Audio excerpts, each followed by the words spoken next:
कांतिश्चितः मृषतिरिंदित शारदेन्दुम यत्रैकतुर्विलसितामस्तांग शोभाम वृंदावनेऽपि कृतयामुनगांग संगम राधा मुकुंद युगलम तदा।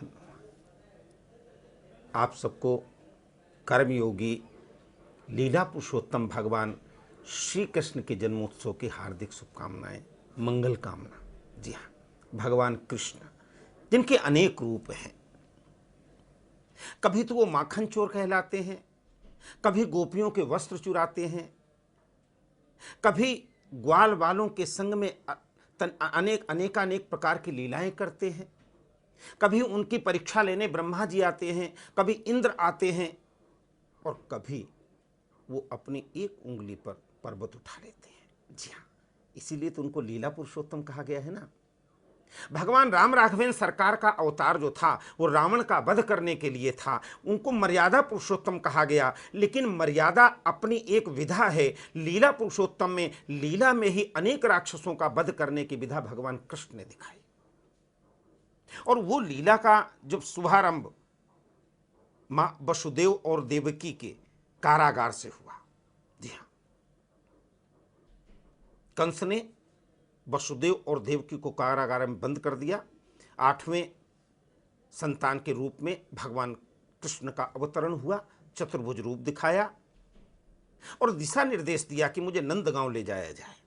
वहीं से लीला का विस्तार शुरू हुआ। वसुदेव सूप में रख करके भगवान कृष्ण को चलते हैं, लेकिन बरसात भयंकर हो रही है, आंधी आ रही है। शेषनाग भगवान ने वहां पर छाया की और भगवती यमुना, उन्होंने कहा जब जग का पालनहार पैदा हुआ तो मैं क्यों न उनके चरण स्पर्श करूं। वसुदेव के यहां तक जल आ गया। भगवान कृष्ण ने पैर बढ़ाया, यमुना ने पैर का चरणों का स्पर्श किया और शांत हो गई। इसके बाद में नंदगांव की लीला आप सब लोगों को पता है। छठी के दिन ही पूतना का वध करना, पूतना जैसी राक्षसी जो स्तनों में विष लगा करके गई थी और उसको खेल खेल में ही समाप्त कर दिया। लोगों ने समझा कि तो एक आश्चर्यजनक घटना है, पहली घटना। लेकिन इसके बाद अघासुर, बकासुर, केसीसुर और तमाम से कितने कितने लोगों का वध किया। ये सब लीला है उनकी। और इसके बाद में इसी लीला में उन्होंने अक्रूर जी के साथ आकर के कंस का वध किया है, लेकिन इससे पहले कुब्जा का उद्धार किया है।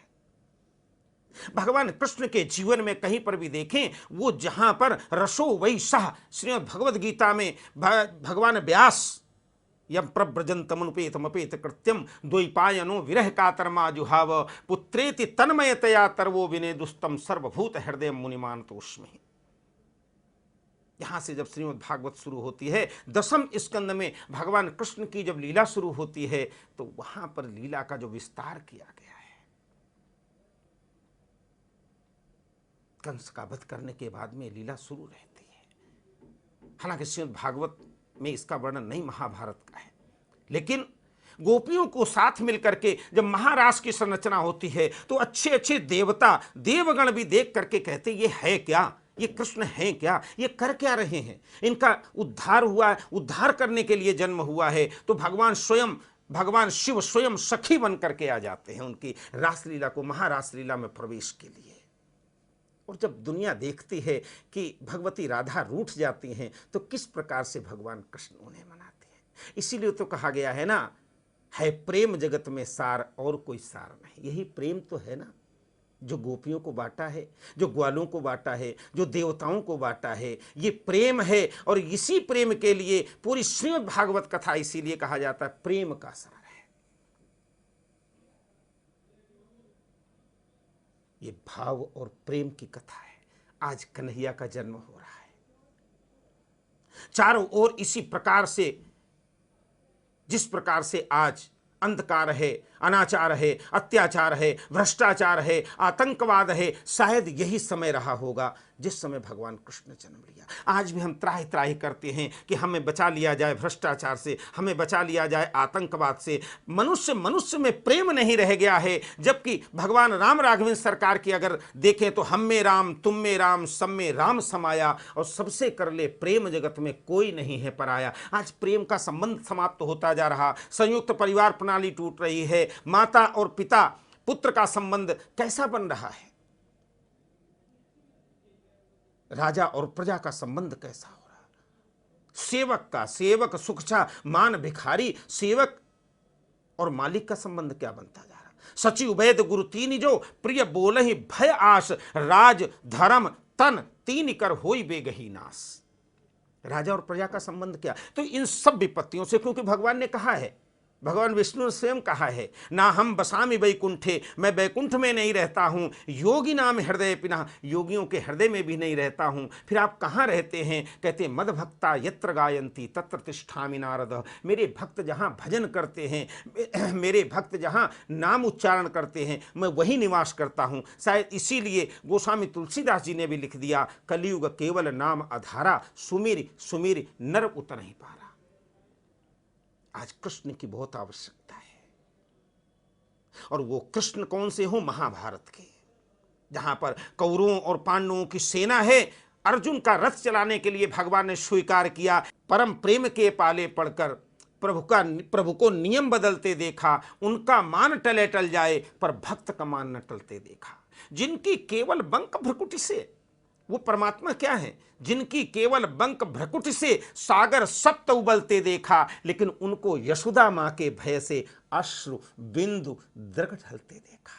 जिनकी समस्त सृष्टि में अगर वो टेढ़ी तिरछी चितवन करने तो समस्त सृष्टि में हाहाकार हो जाए, लेकिन वही प्रभु यशोदा मां के डर से आंखों में आंसू भर लाते। यही तो प्रेम है ना, जहाँ प्रेम होता है वहाँ पर नेम नहीं होता है। इसलिए कृष्ण से प्रेम करें, कन्हैया से प्रेम करें, माखन चोर से प्रेम करें, कर्मयोगी कृष्ण से प्रेम करें, द्वारिकाधीश से प्रेम करें, क्योंकि भगवान ने, कृष्ण ने कहा है, और शास्त्र और पुराण सभी कहते हैं, श्रवणम कीर्तनम विष्णु स्मरणम पाद सेवनम अर्चनम वंदनम दास्यम सख्यमात्मनिवेदनम, प्रथम भगति संतन कर संगा, दूसरी भगति मम कथा प्रसंगा, गुरु पद पंकज सेवा, तीसरी भगति अमान, और चौथी भगति मम गुण गण करहि कपट तजिगान।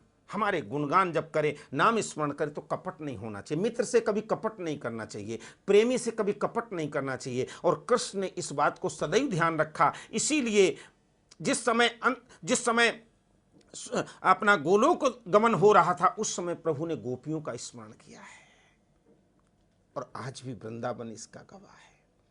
किशोरी जू तेरे चरणन की रज पाऊं, आज भी भक्त क्या मांगता है। इसीलिए तो राधा कृष्ण जुड़ा हुआ है ना, सीताराम जुड़ा हुआ है। किशोरी जू तेरे चरणन की रज पाऊं, बैठ रहूं कुंजन के नीचे, श्याम राधिके गाऊं, किशोरी जू तेरे चरणन की रज पाऊं। ऐसा पवित्र वृंदावन था, और उद्धव को इसका एहसास हुआ। समझ रहे हैं ना आप, उद्धव बड़े ज्ञानी थे। भगवान कृष्ण से कहा, आप क्या बात करते, गोपियों को तो मैं समझा दूंगा। भगवान कृष्ण ने कहा, उद्धव आप जाइए वृंदावन और गोपियों को समझाइए। तो प्रेम की लीला शुरू हुई। चले मथुरा से जब उद्धव चले, बहुत ज्ञानी थे, वो कहते थे कुछ भी नहीं है, ये प्रेम क्या है, ये प्रेम क्या है, गोपियां क्या हैं, उनको मैं समझाऊंगा, कृष्ण क्या है, परमात्मा है।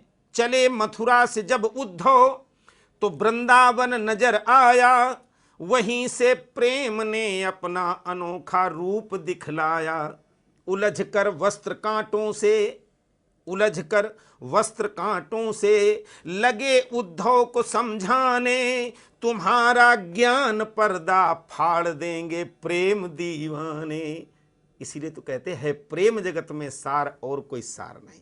उद्धव को वो कांटे भी लग करके कहते थे कि कहाँ जा रहे हैं आप, गोपियों के पास में। वो गोपियां जो विरह वेदना में, भगवान कृष्ण की विरह वेदना में जल रही हैं, उनको आप समझाने जा रहे हैं। और यही हुआ कि गोपियों को तो उद्धव नहीं बदल पाए, लेकिन उद्धव खुद गोपी में, खुद कृष्ण में बन गए। ये प्रेम का है।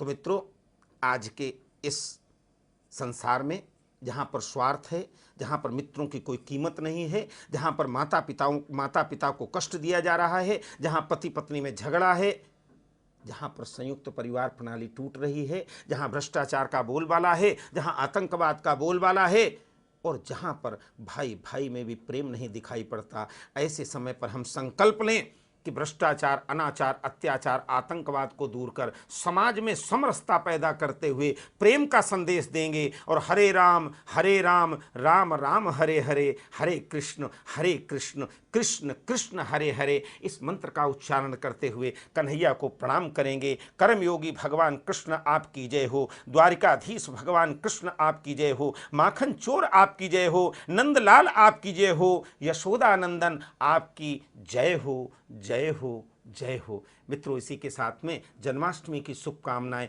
आइए हम सब लोग उस प्रेम का व्यवहार करने के लिए, सामाजिक समरसता पैदा करने के लिए हम लोग आगे आए और इस जन्माष्टमी पर संकल्प लें कि हम सब एक हैं, हम सब प्रेम से रहेंगे और परमात्मा का स्मरण करेंगे, कन्हैया का स्मरण करेंगे, लीला पुरुषोत्तम का स्मरण करेंगे, उनके बताए हुए कर्म संदेश का स्मरण करेंगे। क्योंकि यत्र योगेश्वरः कृष्ण यत्र पार्थो धनुर्धरः तत्र श्री विजयोर्भूतिर्ध्रुवा नीतिर्मतिर्मम। जहाँ पर अर्जुन हैं, जहाँ पर भगवान कृष्ण हैं, वहाँ विजय निश्चित है। इसी संकल्प के साथ में आपका धन्यवाद। नमस्कार।